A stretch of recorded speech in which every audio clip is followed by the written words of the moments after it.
Hey everyone, back again. Today I'm starting something new with Wendy Chun's Software and Memory. This is going to be a two-part series covering this book. The first part is going to cover the introduction in chapter 1, titled on Sorcery and Source Codes. And then from there, the next episode will cover from chapters 2 all the way to the end. Now, I say chapters. If you actually look at the breakdown of this book, it's like there are chapters and then there are sections, and it can be kind of hard to follow. So I'll label them as I go through so you know exactly where I'm going with this. And I'm eager to get into it because this is a book that is very different from what I normally cover, and it's super interesting. There's some Derrida, there's some Foucault. We're going to talk about all that. It's going to be great. But yeah, before jumping into it, hi, I'm David. I explain philosophical concepts and ideas and ways to make them accessible to you. So if you are new, you can hit subscribe and see videos I release every single week. Sometimes, not every single week. That's a lie. More like every 2 weeks now because I'm busy.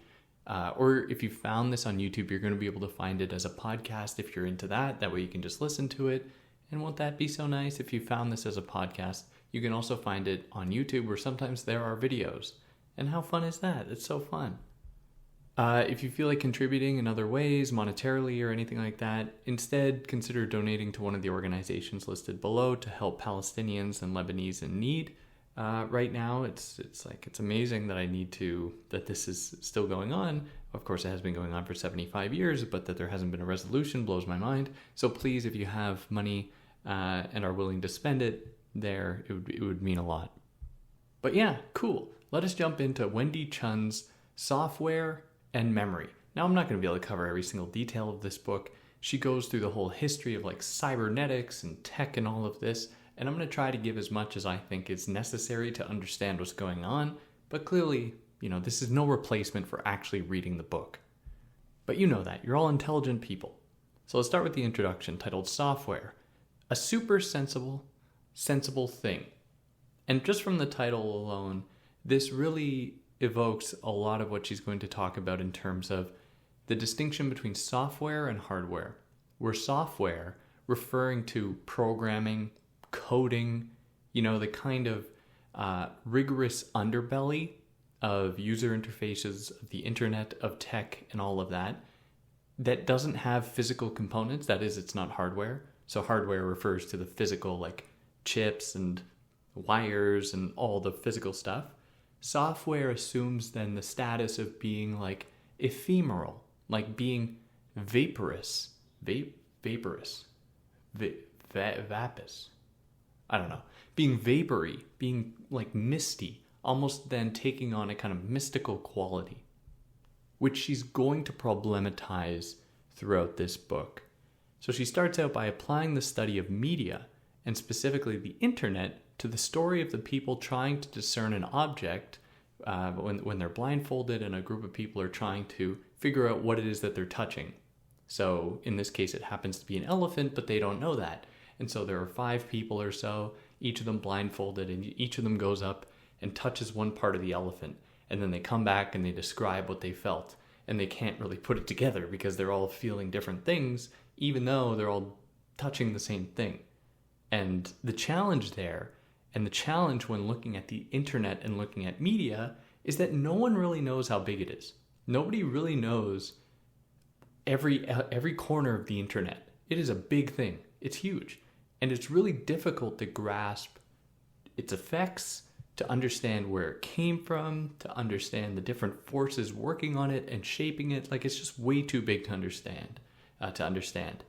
And new media scholars have recognized the monolithic task ahead of them in trying to understand this stuff, to try to understand software, to try to understand the internet and tech and media and all of this. And so they have often resorted to focusing their gazes, like, in order to try to do anything at all, they have to kind of specify what they're going to be looking at. And in this case, and in the case of many other media scholars, they've focused on this thing called software because it is perceived to be the invisible whole that generates the sensuous parts. So what does that mean?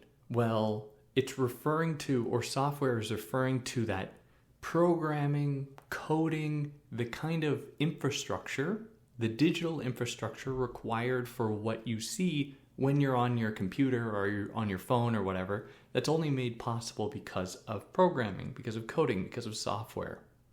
And in this way, it is almost like looking at it as this noumenal thing.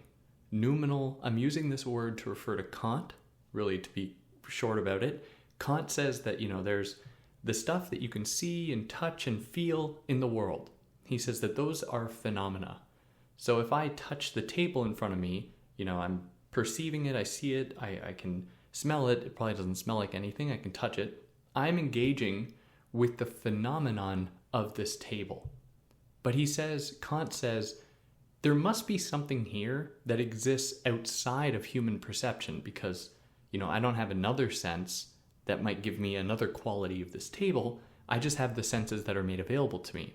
But my senses are only kind of translating data from the world, and then my brain is making sense of it and then giving me some kind of an image of this thing that I can then make sense of. So I don't actually know what the table looks like in itself. And that is for him the noumenon. So in this case, the thing that we see is the user interface. The thing that we see is what's on our phone. The thing that we don't see is all of that work that goes on underneath it, all of the stuff that's required for that sensuous thing, that thing that we can see, the user interface, to actually be possible at all. But software has also, there is that noumenal argument that it is kind of the bedrock of what makes the thing that we see possible. But, other people have equated it to other kinds of distinctions, not just the distinction between the noumenon and a phenomenon, but distinctions between like the mind and the body.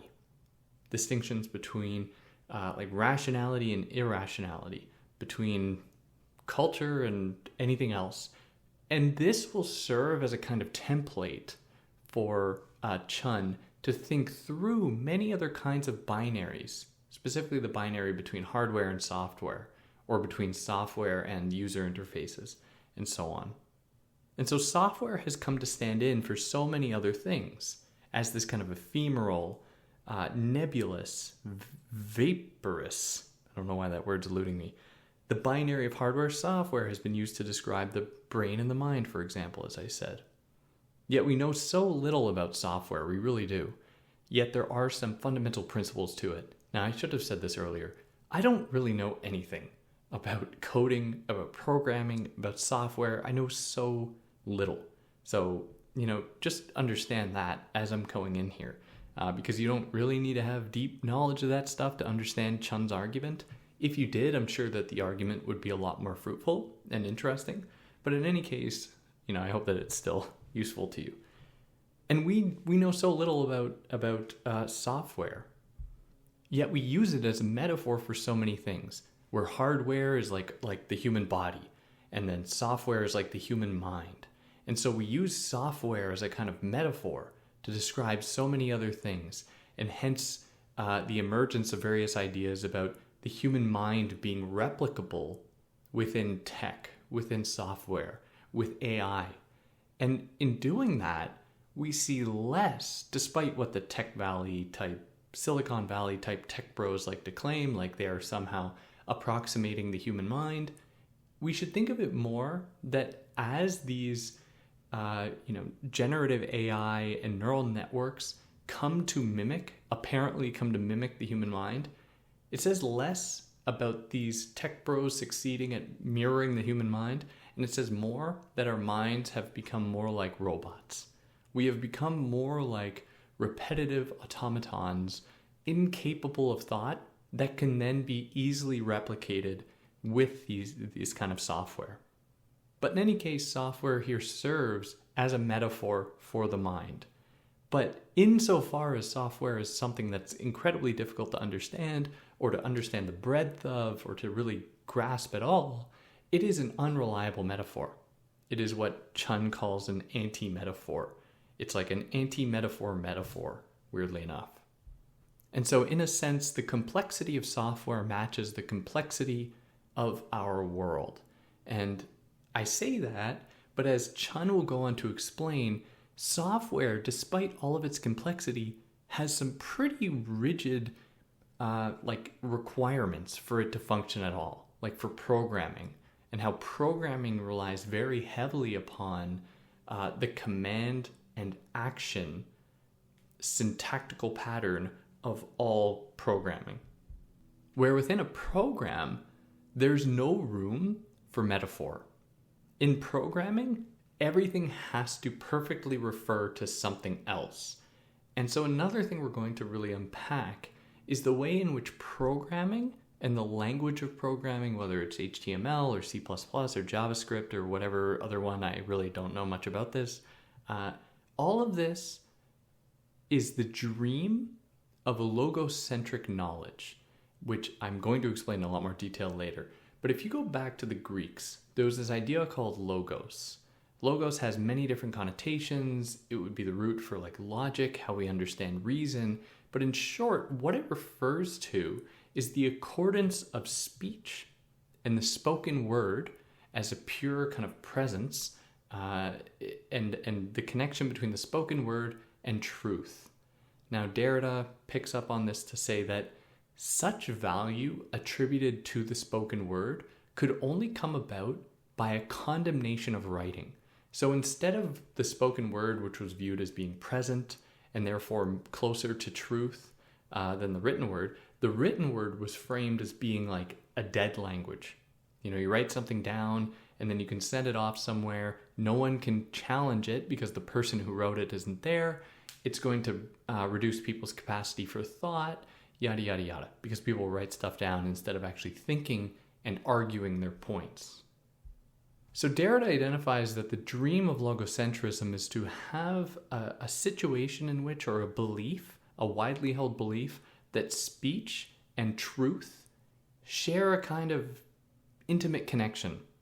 And we see that here with the logic of programming and the syntactical formula of programming that perfectly accords commands and actions, as though there's a direct connection between language used. It isn't speech in this context, obviously, but the language used and an effect being produced, therefore providing the veneer of truth, of veracity, of objectivity within that formula, within that style, within that syntax itself. And so then we will see how the internet will ostensibly offer truth, a site for possible truth, all the while concealing the ways in which that truth is hardly as neat as it might claim to be. But we'll get into all that. So software is intangible. It's non-sensuous. You can't touch or feel it or anything like that. It is, it's just, it's like vaporous. It's like a mist. And on top of that, the history of software is difficult to access because much of the older hardware necessary to access it, like floppy disks, you know, like old software, some of you might remember like the floppy disks, and even before then, other kinds of chips and stuff that held data. A lot of this stuff is hard to access because we don't have the physical hardware anymore to like actually assess what's on these like these floppy disks.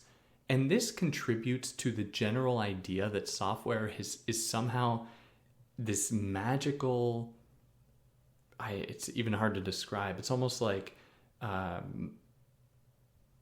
we almost deify software in this way as somehow pointing towards truth, as though the internet and everything that software affords is going to open up the world to a new possibility, as though software just fell down to the earth from like God. And this is partly this partly comes about because the history of software is so hard to trace, because so much of it is just inaccessible now. But what makes software possible? Well, in order for software to exist, it has to be programmed. There has to be programming going on. And programming emerged. It was a kind of precursor to software. We had programming, we'll explain that a bit, before we have what we now know to be software. But in any case, if we think of programming as a precursor to software, we know that it entered the scene and it opened up new discussions about ownership. Like, could you own something that you programmed, for example? I mean, it was kind of an interesting question and one that still circulates today. But she writes, digital copies, allegedly defined by their immateriality, you know, like a digital copy of a film, you can't touch it, defined by their immateriality, are, as the introduction has emphasized, it's more closely regulated than their material counterparts, especially because their use can be controlled by private contracts rather than by copyrights or patents. And so here we're getting the first glimpse of the suspicion with which Chun approaches software, where software, and you really saw this in the early 2000s when Twitter and Facebook were picking up, where you had Mark Zuckerberg and the guy's name with Twitter, they kept doing these like press releases and press conferences and all this stuff, saying about how these social media platforms are going to revolutionize democracy.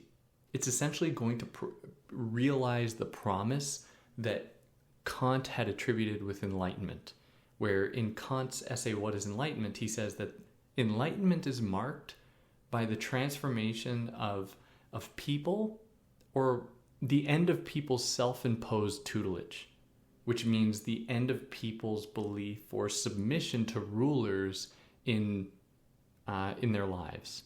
And the internet kind of was apparently going to offer this, and these social media platforms were going to liberate people from the confines of the government, of religion, of all this stuff. When actually, that's not what we saw. That's not what we saw with software. Rather, what we saw was more effective ways for large companies to claim ownership over things, to extract data from people, to make people constantly available online. Because there was once a time where you left work and you were no longer contactable by your employer. But now it's like all the time you're kind of expected to always be near some kind of an internet source that you can use to connect into work even when you're not on working hours.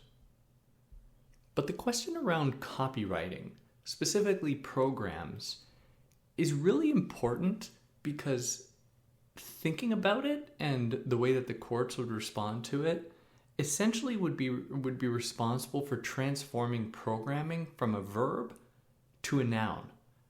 Where when it was a verb, because it was always moving, it couldn't be copyrighted. But then something happened at some point to make it so that programming was recognized as accomplishing things, as creating things that have a kind of materiality, even though they are still immaterial, that can then be copyrighted and then could then be like carefully bordered to make sure that nobody would infiltrate it and then take something of it. And so, this is like the early days of copywriting, of programming. People were wondering, can you copyright, a program? And some tried to argue that you could copyright it because it was an autonomous expression of the intellect, of the human mind, for example. Now, courts at first ruled against this, and eventually it could be patented. Like in some cases, if a program or code was necessary to produce something in the world, like it had a direct, immediate effect in the world. For example, like a program for robots producing car parts or whatever. If it was like a specific program to perform some kind of specific action in the world, then it could be copyrighted. And this depended upon a shift in thinking of, as I said, programming from a verb to a noun. No longer something constantly in motion, something to be adapted and changed, but instead becoming something that was a lot more stable. Now, in becoming a noun, it is an absent presence for Chun. Like it's still, you can't touch it. There's nothing there. Yet in its recognition, or in the recognition of it as being patentable, it then became possible to recognize it as having some kind of an identity. And that identity is something that is kind of constantly in being contested here, and is constantly being contested with programming and with software all the time. So this problematizes the Enlightenment distinction between inside-outside, between hardware, software, body and mind, at least so it appears. So this it transforms software into a thing, thereby opening it up to neoliberal governments and biopolitics. And you're probably like, what, David? David, dial it back. Dial it back, David. And let me explain. In the way that software provides the veneer of being in this constant movement and flux, while also very clearly being limited, owned, structured. It is able to provide the veneer of opening up infinite possibility.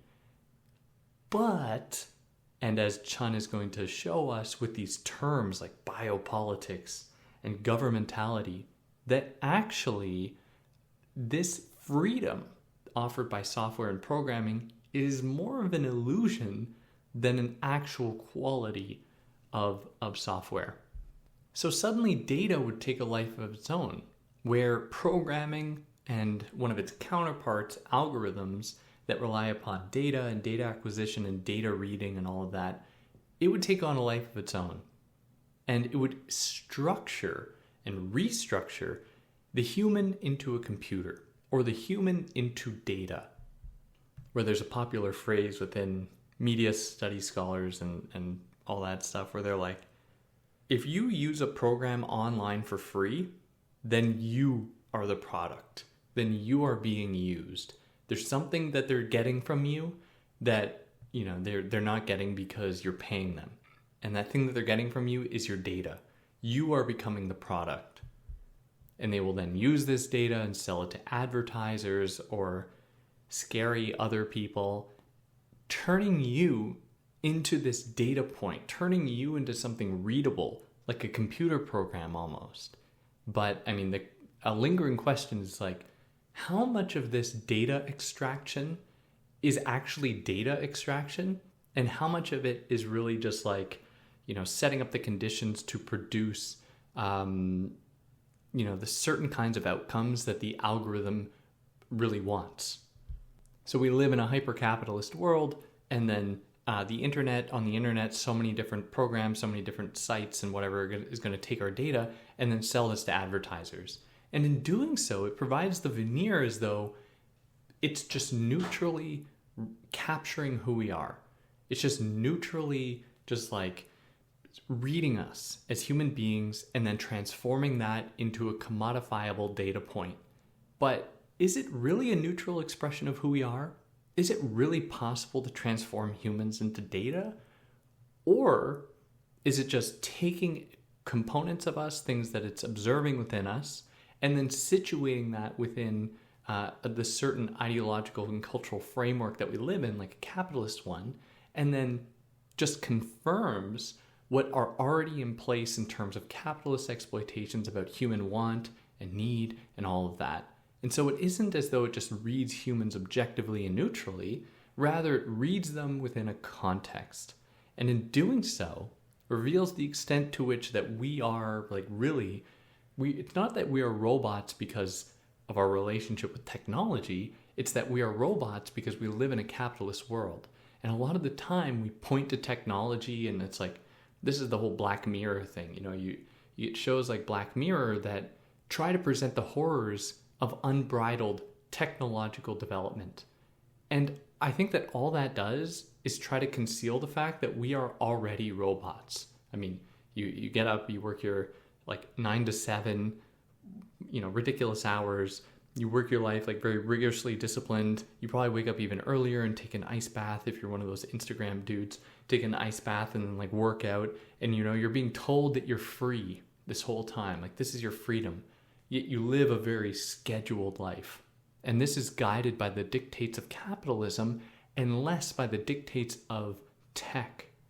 And tech belongs to this framework and really appropriates this framework, or is a perfected way of amplifying this framework by stealing data and everything that comes with that. And so it is not neutral, even though it provides the veneer that it is neutral. And we can think of this in other terms as well. So to think about political economy, because you know what I mean by that. So something happened in political economy a few years ago, where it went from with the emergence of neoliberalism, and where you want to attribute this, whatever, let's just say in the 1980s, where the market would no longer be subordinate to the state. The market would instead take on a life of its own and would ostensibly regulate itself according to neoliberal governmentality. So here we have a binary.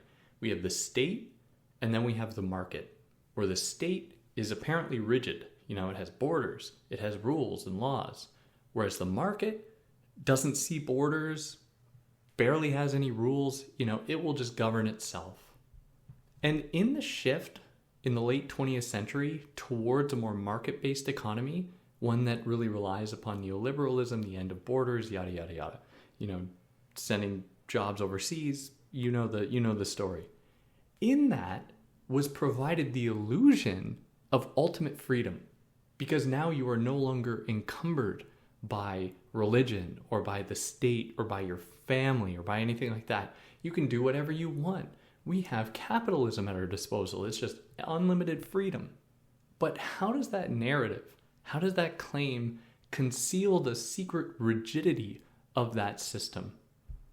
And what does that rigidity look like? Well, it's the way that capitalism relies suspiciously heavily on a state-run police system, how it relies very heavily upon the existence of prisons, on the existence of borders, to make sure that there are people effectively closed into cheap market economies that can be most easily exploited. And capitalism relies on these things, and it depends who you read in trying to explain this, but for some, capitalism relies on these kind of strict structures in order to keep it from going totally off the rails, because otherwise it would just totally cannibalize itself. So in order for the market economy to work effectively, it depends upon these rigid structures, but it also depends on what Wendy Chun calls governmentality, which we get from Michel Foucault, who writes about this to say that where governmentality refers to the process or the way in which that people internalize governmental control and authority in order to police and regulate themselves. So capitalism's look, everyone be free. But then it's kind of hits you a little bit with its elbow, and it's well, not really free. I mean, you still have to follow these rules, and you have to discipline yourself, and you have to take the 5 a.m. ice baths, and you have to make sure that every single part of your body is so perfectly curated for, the job you're going to go to. Otherwise, people won't accept you. And so in order for it to function effectively, it needs to constantly monitor people, to place them under constant supervision, and to really shape them to fit into that world. It's really no coincidence that so many of the institutions that we have today, be it schools or hospitals or prisons or whatever, all implement rigorous disciplinary mechanisms in order to make people, to prepare them for a life under capitalism, where you are told that in order for you to live, you have to work at least 40 hours a week, you get 2 weeks off a year, and then maybe one day you can retire. When really humans don't need to work that much to survive. And it's a total ruse that you're told you need to work that much to survive. It's just a total capitalist myth. Yet, we believe it. And one of the ways that people are made to believe it is by being disciplined to accept it. And the same, Chun says, can be applied to software, where software provides this illusion of being just this unlimited possibility, but it is actually incredibly structured and limited as to what we can actually see online, for example, what ideas are going to be represented. How does the very logic of programming, its emphasis on control, command and action, not control, well, control, yes, but command and action actually impose a very strict regulating mechanism. And even more than that, our user interfaces or computers make us feel as though we are in command of our tech. We are the sovereign subjects of this technology, when actually it's incredibly limited what we can do on our computers or whatever. Yeah, we can personalize it. You can have your personalized pages and social media pages and files and folders. You personalize it all. It makes you feel like you have some kind of control over it, but you really don't. You really don't. They make us feel like we're in control in this chaotic capitalist world. And this serves a very important function, because if people didn't feel in control, they wouldn't like that. And then, God forbid, they would maybe get together and decide that the system isn't working for them. But that puts us here into part 1/chapter 1, whatever, titled Invisibly Visible, Visibly invisible. Now, computers have revealed that the less we know, the more we decide to show. So with the advent of digital media, like digital photography or anything like that, we don't see the end of the traditional relationship between media and truth and reality, but rather a transformation of this relationship. Where really, what is true about a Polaroid photo? And how is a Polaroid photo different from an AI-generated image? And the easy answer is like, oh, well, a Polaroid photo captures something out in the world, whereas an AI-generated image just produces something from nowhere. But that is exactly the myth. The AI-generated image does not just conjure up images out of nowhere. It mines data, whatever that is, and then replicates what it sees in that data in the form of an image. And is that not what a Polaroid does? I mean, a Polaroid just transforms the data, what it sees out in the world, into an image that can then be held and captured forever. Now, I'm not saying they're totally the same thing. I mean, that'd be ridiculous. But what's important is to think that it's less like Polaroids represent this absolute true capturing of the world because they are open to their own negotiation. People have, this is a big thing in the history of photography, is like, how true is the image, the photographic image? Where even in taking an image, aren't you taking away the actual truth of the world that is always in flux, always in motion, always transforming? And an image is therefore opposed to that truth of the world because it freezes it, which nothing on this earth is frozen. Not even the most frozen thing. Eventually it won't be. But we ought, people who are, kind of stubborn about this, they're like kids these days and tech or whatever, when we used to actually play outside, that kind of stuff, where all that is making these people think is that they were more real than people are now. They were somehow more true than people are now. But there is a difference. I really want to emphasize, I'm not saying a Polaroid photo, a camera capturing the world is the same as an AI-generated image. I'm being a little bit facetious here. The difference is that unlike a camera performing a single mechanical function, because that's what a camera is doing, a computer is performing innumerable calculations, archives, productions. Such happens as our computers become more transparent. We have smaller chips. We have smaller phones with so much more stuff being stored in them. Everything is becoming like more sophisticated in this way, but that means that more and more is happening without human perception, at least user perception. It's difficult to know what's going on. And this is a real problem for like cars, for example, where and there's a longer history to this. It's like I think it's called the right to repair, where consumers should have the right to repair their products. And this is actually like a thing. And so companies don't like this because companies want to monopolize the possibility of repairing their stuff. And one of the ways they've done that is by changing a lot of the ways that cars function from being mechanical operations to being instead digital ones or electronic ones. But electronic is still like repairable. But when they are digital, it's hard to repair it because unless you know the specific codes and programs that that company uses, it's going to be really hard. It's not like you're going out and buying another carburetor or, spark plugs that can be replaced. You can't repair a broken program or a broken code. So we are kind of given with our phones, we're given the world at our fingertips, but we don't even know what this thing is. We don't even know how to fix this thing that's in our hands. We have no command over it. We don't know what programs are running underneath it. And we're just given it and it's like, here you go. Here's the whole world.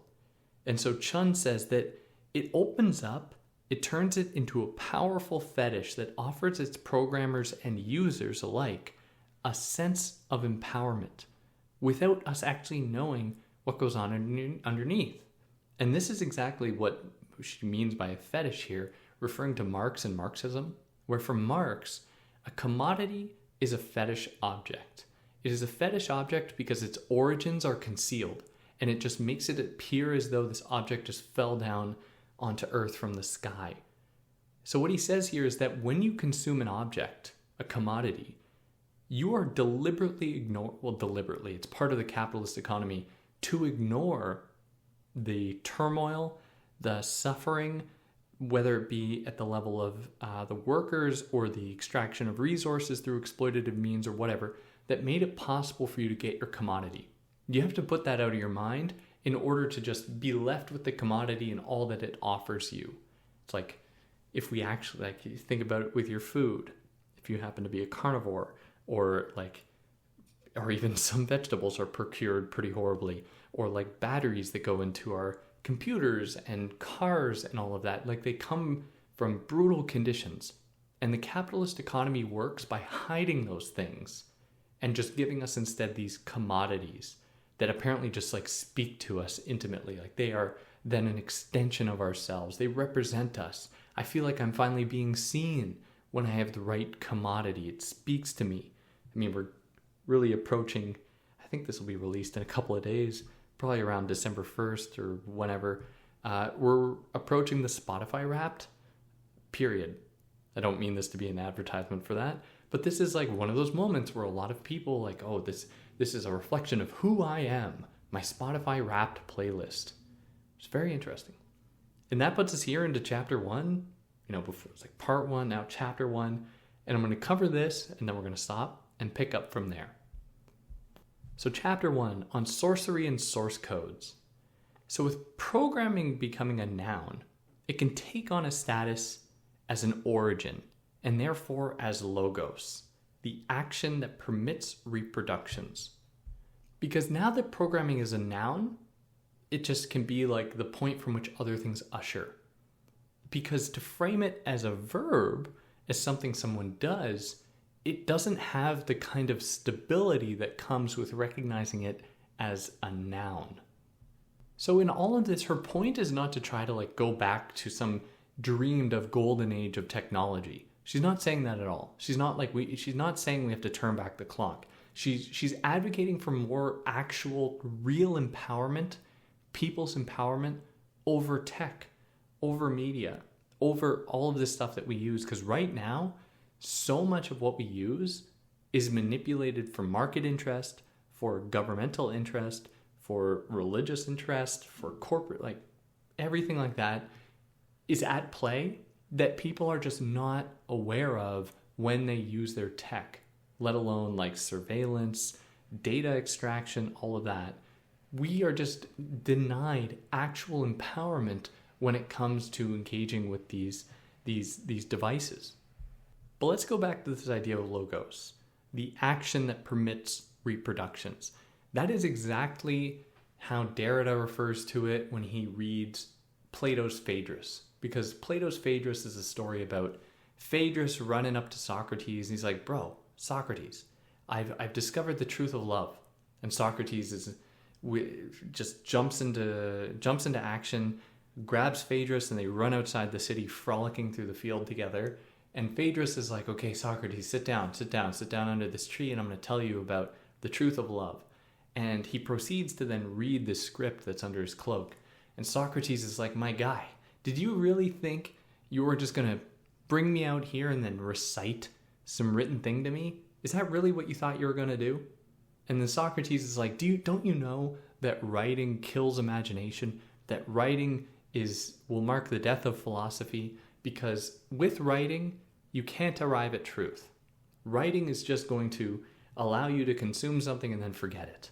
Whereas actual real dialogue is how we arrive at truth. Through a kind of dialectical, proceeding through something together. And this can happen when you have 2 or more people engaging in dialogue and building together. You can't have that with writing.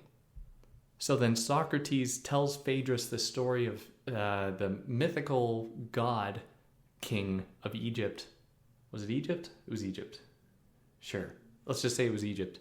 Called Thamus, and the moon god Tot. And Socrates tells us the story where the moon god Tot shows up to the king Thamus and is like, Thamus, I got a gift for you. This is the gift of writing. And you're going to show it to your people, and they'll never have to worry about memorizing things anymore. They'll never have to worry about sitting there and memorizing like their grocery list or whatever. They can write it down and then go and do their groceries and whatever. And the king sits there for a minute and he's like, nope, that's a horrible idea. It's a horrible idea because it will kill people's thought. It'll kill people's capacity for critical reasoning, and they are just going to be robots at that point. They're just going to keep reciting the same stuff over and over and over again. So this is how the story has been traditionally understood, is that Plato, through Socrates, is mounting this criticism of writing. Now, the thing is, Derrida picks up on this to say, actually, Plato had a lot more of an ambiguous view of writing than many of the interpretations and translations of this story have made us believe. Because many of them have just translated writing to either being a poison or a cure. In some cases, a cure. I think in most cases, actually a cure. When actually the term used as a pharmacon, like that's the Greek term, pharmacia or something, when actually that term can mean one or the other. And the same thing applies to drug, like in English. If you refer to something as a drug, it really depends on the context what that's going to mean. Because drug can mean like a really bad thing, or it can mean a very good thing. You know, it really depends. If you're in the doctor's office and they're prescribing you drugs, this is probably a positive thing that you can then share with your friends. If you talk about the time you were at the party and someone was offering you drugs, it might be a story you're going to be a little bit selective on who you told. And so in that is revealed, like even in English to this day, there's a lot of ambiguity around this term called pharmacon. And Derrida says that this ambiguity about writing got erased in the philosophical intervention into this story, Plato's Phaedrus, where writing was just assigned one meaning, like being either a cure or poison. Like the ambiguity could not be maintained. And getting rid of this ambiguity was important because in the history of philosophy, it would allow philosophers to content themselves with the idea that speech and a certain kind of like thinking would be the proper route towards reason. And they're like, look, Plato said it. Plato is the greatest philosopher of all time. Therefore, there must be some truth to this. Whereas Derrida's like, you just misunderstood Plato. You just misunderstood it. And now you've completely screwed it up. So programming, coding, it's a kind of language, like speech or writing. But it differs from human language in that its speech is synonymous with its actions. Where speech as action, really, this is like the dream of logos. Like all of those people who are like, speech is the proper way to arrive at truth. All those philosophers that Derrida is criticizing. We see their dream realized with tech. Because with tech and programming languages like C++ or HTML or whatever, they work, and they can only work, when a command directly accords with an action. Otherwise, the whole program will crumble. And so in that is this dream that words, like spoken words, just magically connect to things in the world. I say tree, and there's this idea that you'll just know what I mean. Of course, we know what I mean by tree. Whereas if I wrote it down, I'm now adding in the signifiers of like the letters that you have to then is another layer of like that you have to decipher to arrive at this thing called tree. Now we get rid of that when we perfectly accord and harmonize a word and an action, as though there's a perfectly connected truth to these things. And this that makes programming possible is very scary for Chun, because if that logic seeps into that into user interfaces, into like the general ideological framework that's provided by tech, what's to say it won't turn people into this, where there's going to be a new kind of expectation that people must follow commands just like programs produce actions through commands. And how ideologically this is going to limit the possibility for ambiguity. It's going to limit the possibility for freedom, because people are going to be put under greater scrutiny to match their actions with the commands of whomever's in control. And we can see this with the beginnings of programming, where the first programmers were women. Programming emerged during the World Wars, World War II mostly, to keep track of munitions and movement of supplies and all this. And women had to do this because men were out fighting the war. And women were the first programmers. And you could see there's like ENAC, I think it's EINAC is the acronym for it. And there was a bunch of other government programs in the US where you can see images of this, of like these wall-sized computers with all these wires popping out of it, and women having to like run around the room and moving these wires around in order to do like programming on the fly. And they were only doing so because of the commands of their commanding officer, which was probably a man. And so Chun is like, look, we see, even at the very origins of this system, like we're seeing this effort to perfectly harmonize command and action. It's kind of the militarization of humanity. Like, it's like you must follow orders. And this is playing out in tech. And as people are just on their tech all the time in the West, she's really scared that people will begin to internalize this logic, that they must absolutely resonate with or follow every single order that they're given. And this is an anxiety people have held before this, like Adorno, like other people who've been critical of Enlightenment thinking, where they're like, you know, we're told that we're free under the system, but really we have to submit to science, you know, we have to submit to the laws of the market, we have to submit to the police, we have to submit to the government. All the while we're being told that we're super free.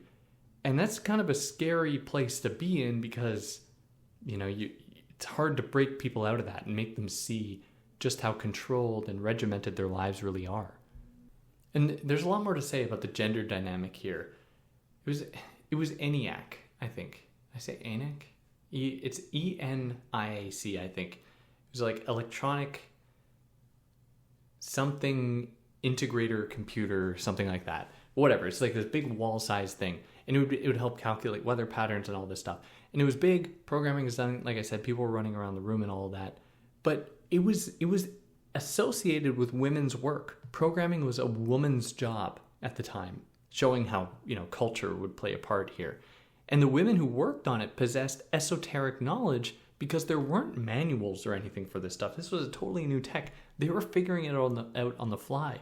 I mean, they were the most badass programmers to have ever lived, figuring this stuff out in a wartime setting when no one had figured this stuff out before, and they're running around just like with these wires trying to program on the fly. And in the 1990s, some people in tech hastily celebrated the firm historical connection between women and software and programming. Now, of course, this would fade, right? Today, I mean, there was that ding-dong at Google a few years ago who claimed that women were somehow inferior when it came to programming, as though there's any kind of like evolutionary or biological demand for programming, but whatever. And what we've seen now is women be systematically excluded from computer science programs, from everything like this, even though they were the pioneers of so much of what we know about programming now. And in this, when now programming is just how this is erased is like, oh, it's just the best programmers get in there. It's just like it's a free zone for anyone who's proficient. Of course, that completely negates the kind of strict way in which it adheres to men's interest and privileges men in those spaces. It's like this is how sexism works. It's just continued nepotism, affirmative action for white men. I mean, they get these jobs all the time.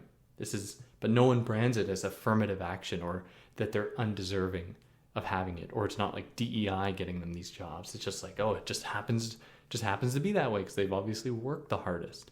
One of the greatest myths of this world.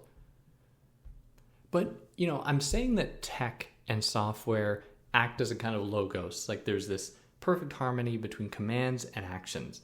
But that's not how software developed. I mean, if anyone knows anything about software, you know that it makes mistakes all the time. You know that there are those moments when software kind of acts up. Like it almost has it's the ghost in the shell. It's kind of the mystery of it.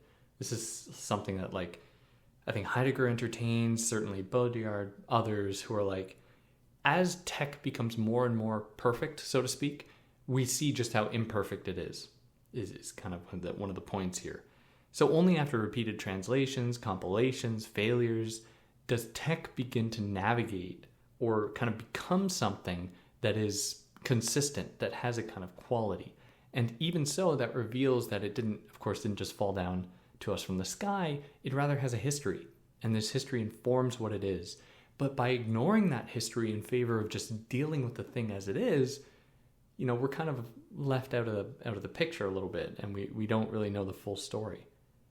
But just because it is autonomous does not mean that it is really intelligent, though. It still makes mistakes, even though it's quite proficient in a lot of ways today, hence why it must always govern itself. It is constantly being examined and re-examined and policed and re-policed. Where in Chun's words, structured programming sought to rein in the go-to crazy programmers and self-modifying code.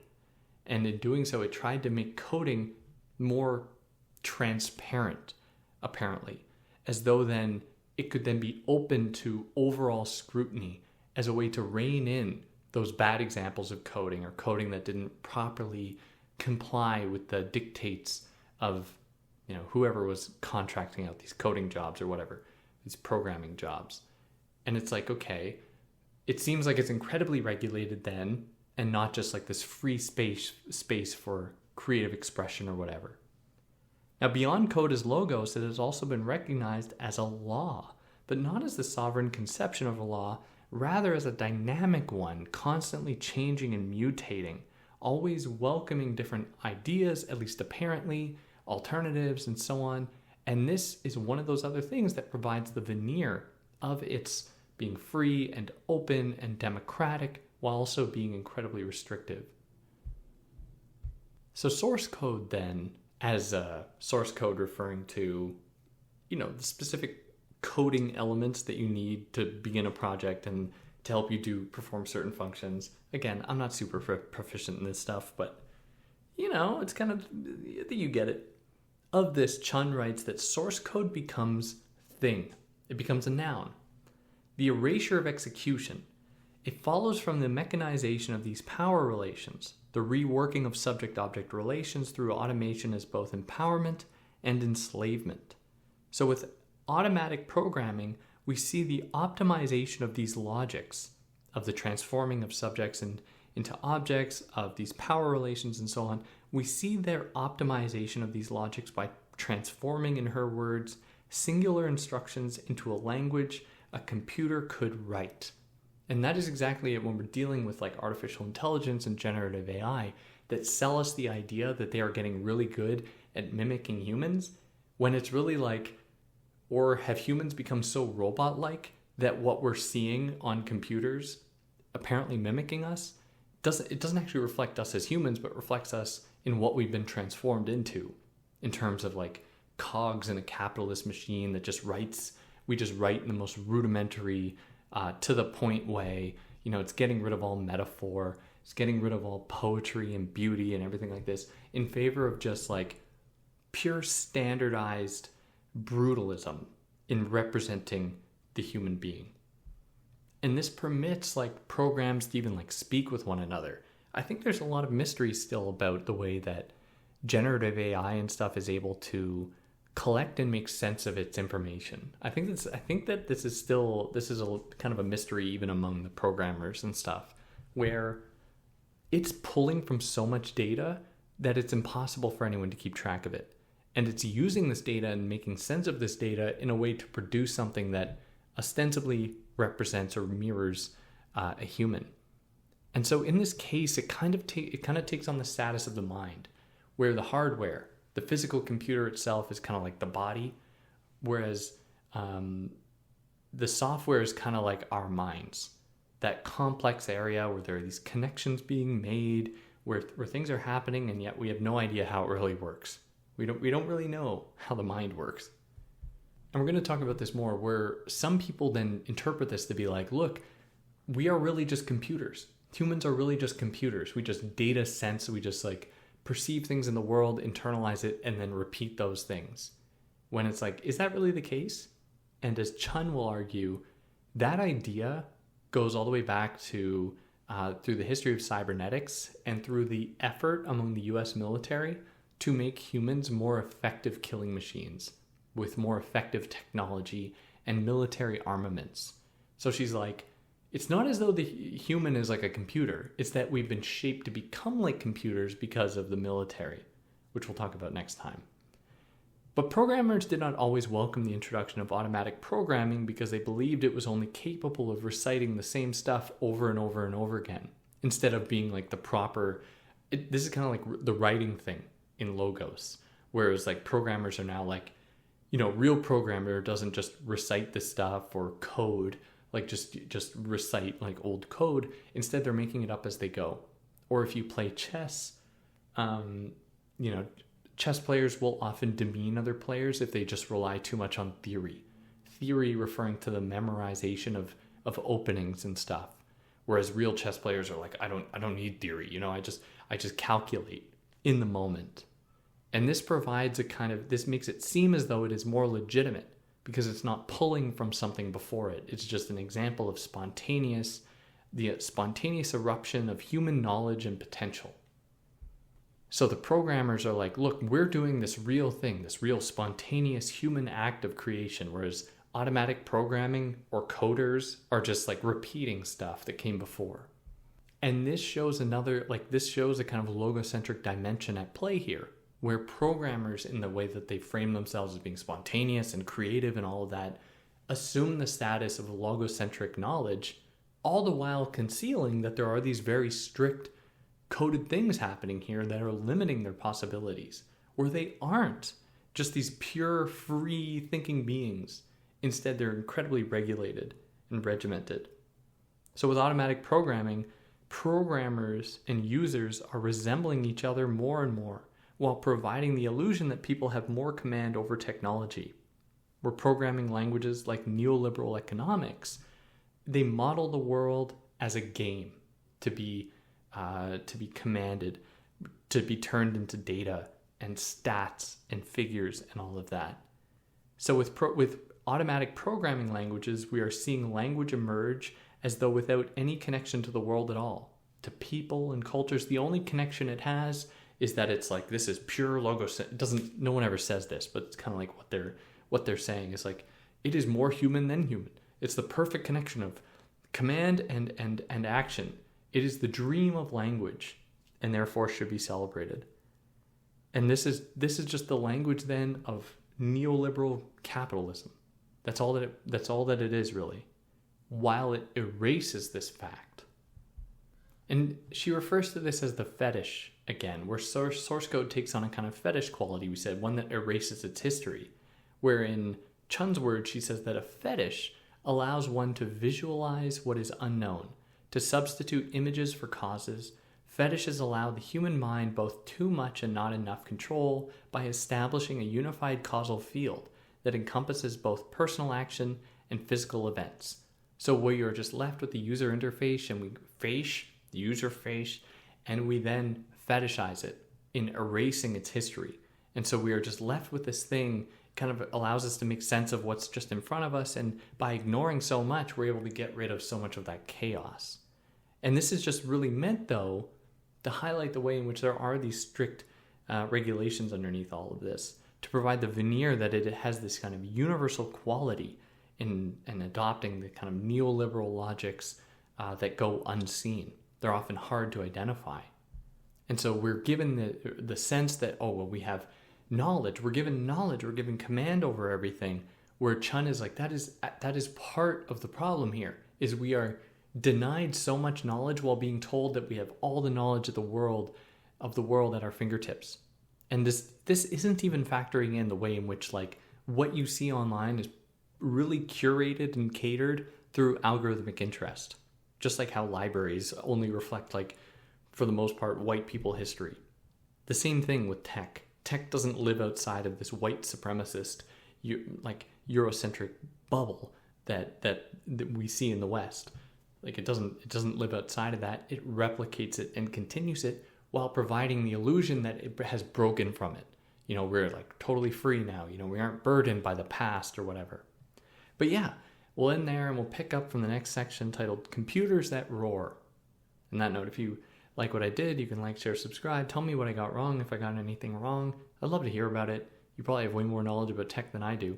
But in any case, I hope it was informative. Let me know if you have any thoughts. And on that note, take care.